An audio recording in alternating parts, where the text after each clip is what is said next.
আমার এখনো বিশ্বাস হচ্ছে না যে আমি যে চাটা খাচ্ছি সেই চাটা আমার পিছনের এই স্বর্ণা বাস থেকে তৈরি। ডিফারেন্স টেস্টটা বাট অনেকটাই রিফ্রেশিং। স্বাদটাই আসলেই অনেক আলাদা।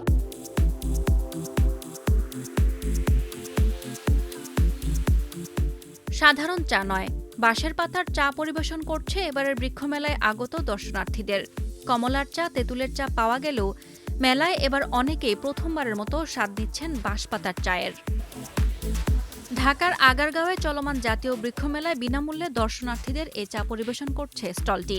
খুবই ইউনিক একটা জিনিস ট্রাই করলাম মাত্র। যেমনটা জানলাম এটা ইনফরমেশন, এটা হচ্ছে যারা ডায়েট করে আমার মতন তাদের জন্য খুব ভালো। আসলে অন্যরকম, আসলে মানে জিনিসটা তো ইউনিক, মানে খেয়ে বোঝা যায় না আসলে বাঁশের যে আর উপকারিতা ভাইয়ারা বললোই, তো আমার কাছে ওভারঅল খুবই ভালো লাগছে। আর এটাতে কোনো চিনি দেয়া নেই শুনলাম, কিন্তু এটার স্বাদটাও সেই তুলনায় বেশ ভালো।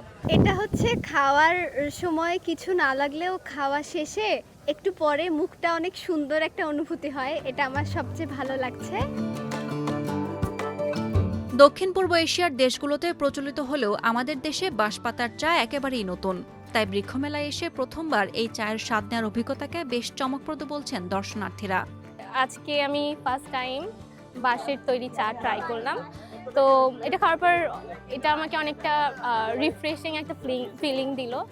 এটা প্রথমবার আমি ট্রাই করছি, অসাধারণ, এবং হচ্ছে খাওয়ার পরের স্বাদটা আরও বেশি অসাধারণ আমার কাছে। এটা আমার জীবনের প্রথম দেখা এবং এর স্বাদটাও আজকে নিলাম। স্বাদটা আলহামদুলিল্লাহ খুব ভালো লেগেছে। চীনে একে বলা হয় ব্যাম্বু লিফটি। আয়োজকরা জানান স্টলে থাকা ফাউন্টেন ও দেশি স্বর্ণা বাঁশের পাতা দিয়ে বানানো হচ্ছে এই চা। এতে রয়েছে অ্যান্টিঅক্সিডেন্ট ও প্রচুর সিলিকা, যা শরীরের বার্ধক্য রোধে সহায়তা করে। এটার মধ্যে মূল উপাদান যেটা থাকে প্রচুর পরিমাণে সিলিকা থাকে। সাধারণত সিলিকা হচ্ছে আমাদের কোলাজনের উৎপাদনটা বাড়ায় ন্যাচারালি, এবং কোলাজন হচ্ছে মানুষের বয়স হয়ে গেলে অনেক সময় কোলাজন ইনজেকশন নিতে হয় সাপ্লিমেন্টারি হিসেবে, এই যে বলিরেখাগুলো দূর করে এবং স্কিনের ইলাস্টিসিটিটা বাড়ায়, এবং এছাড়া এটা নখের জন্য ভালো, বোনের জন্য ভালো। বাঁশপাতার চা রিসেন্ট টাইমে আসলে ড্রিঙ্কস হিসেবে বেশ একটি জনপ্রিয়তা পেয়েছে, যদিও এর উপকারিতার খুব অথেন্টিক গবেষণা এখনও আমাদের সামনে সেভাবে আসেনি। সেক্ষেত্রে এটি অনেক বেশি স্বাস্থ্যের জন্য ক্ষতিকর সেটা মনে করার কোনো কারণ নেই আমাদের, যেহেতু যুগ যুগ ধরে দেশে এবং দেশের বাইরেও বিভিন্ন দেশে এটি একটি খুব জনপ্রিয় খাদ্য উপাদান।